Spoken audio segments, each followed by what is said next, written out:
saya, saya si Jesus ay purihin. Kay saya, saya siya ay sambahin. Kay saya, saya sumabay sa awitin. Purihin ang Diyos natin.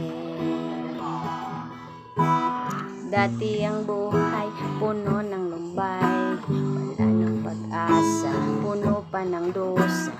Kahit may problema, lagi pa ring masaya. Kahit anong pagsubok ay ngingiti pa.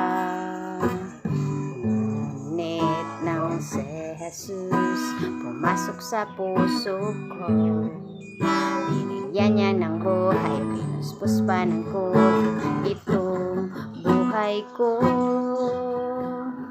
Kay saya, saya si Jesus ay purihin. Kay saya, saya siya ay sambahin. Kay saya, saya sumabay sa awitin. Purihin ang Diyos natin. Ngayon ang buhay ko ay puno ng sigla. Kahit anong problema, laging masaya. Pagising sa umaga ay pupurihin siya, at sa aking buhay sasambahin siya. Lagi na lang pupurihin sa puso ko. Ano man ang mangyari, si Jesus lang palagi purihin sa buhay ko.